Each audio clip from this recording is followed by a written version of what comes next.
Section 2 lacrosse season finally underway. Joining us to break it down is Jess Koehler of the Albany Times-Union.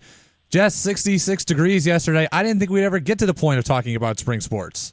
Yeah, I didn't think so either, Brady. I mean, a lot of these teams, the fields haven't been ready for them. Niskayuna, Burnt Hills boys, they've had to play at Union College. The girls have played at Skidmore, Union, but hopefully the weather's going to start getting some lacrosse weather soon. When we talk about Section 2 lacrosse, especially on the boys' side, we start and end the conversation with Niskayuna. What makes that program so good? I mean, Coach Vorgang and his staff, they do such a great job with those kids.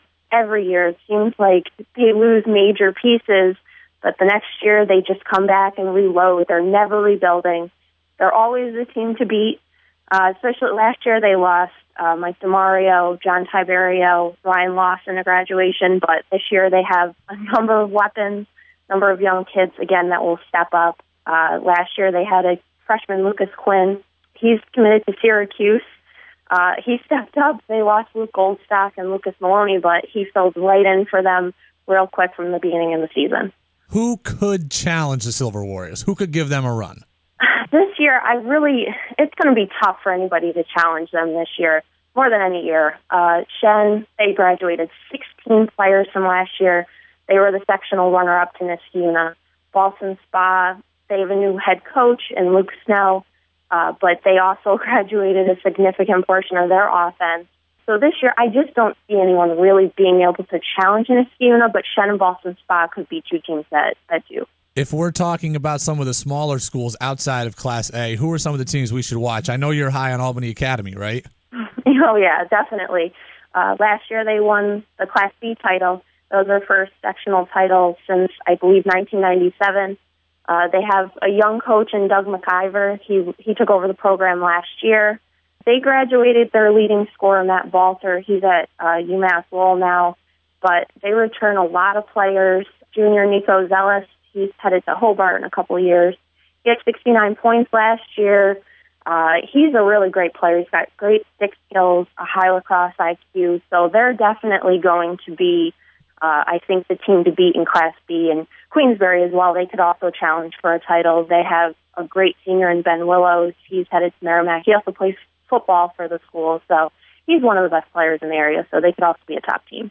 You've mentioned a number of individual players already. Who are some of the guys we should really focus on? Who are the guys in Section 2 that are going off to big colleges? You've already mentioned a couple guys committed to Syracuse down the road. Who are maybe some seniors we need to be watching out for?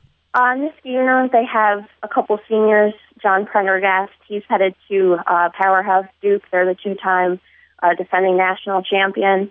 He's such a tough matchup for any opposing defense. I mean, he's big.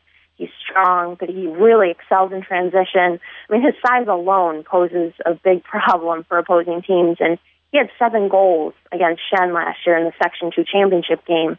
And also, their other senior midfielder, Aiden O'Brien, he's headed to North Carolina next year. He led Section 2 midfielders in assists. Again, he's a huge matchup problem. He's a big kid, not really that tall, but he's just big in size. He used to be the running back at the school, but he excels on both ends of the field. He's a shutdown defender, but he can also score at any moment. So those are 2 big names. Also, Bethlehem goalie Dan Comer, he's a senior. He is one of, if not the top goalie in the area. He actually broke his own record in saves in a single game the other night with 28 against CBA. So he's definitely someone else to watch, and he's headed to Stony Brook next year. On the girls' side, what are we looking for? Who are the powerhouse teams in girls' Section 2 lacrosse? I think on the girls' side, Class A especially is definitely going to be really competitive this year. Shaker and Guilderland both lost some good players, but I think Guilderland, Shaker, Shen, they should all be in the mix for a Section 2 title. Kara Quimby on Guilderland could be like a top player. She's actually headed to Syracuse. She committed as a sophomore. And so those 3 teams, I think, will be the top in Section 2 in Class A. And then Class B, Queensbury, Burnt Hills, Niskayuna, they should all be in the mix. Another Syracuse commit on Queensbury, Mary Rahal, she's a senior midfielder. So all those teams should definitely keep an eye on. We talked about the guys who are going to big places a second ago. You just mentioned a number of the girls that were going off to big places. Lacrosse is a sport in this area that has really gotten a lot of attention. There's a number of Section 2 lacrosse alumni playing at marquee programs, both guys and girls. Who are some of the guys that back home we should be following playing at the next level already? Definitely Luke Goldstock. He was a Niskayuna undergrad. He's a sophomore attackman now at North Carolina. He served on the man-up unit last year as a freshman, but now he's been starting every single game for them. He leads the team in goals right now, and he's been added to the tourism watch list. So he's been absolutely incredible. And if you want to follow some local kids, just follow Lemoyne. They have about, I think, 8 local products on their team, including some Shen kids. Brian Rogers, he's a sophomore. He's tied for third in goals scored on the team. He ranks in the top 5 on the team in points. And Mike Jenkins is also on the team. So those are some kids that, to keep an eye on. Another Shen product, Bobby Wardwell, in goal for Syracuse, right? Who is they just lost to Notre Dame, but they were number 1 in the country, correct? Yes. Yep, that's right. They beat Duke a couple weekends ago. I think he held them to about, maybe 6 or 7 goals. But he's been really great all year. But yeah, they did suffer their first loss against Notre Dame, and now Notre Dame is number 1 in the country. Syracuse, though, still number 2, and they just beat Albany yesterday.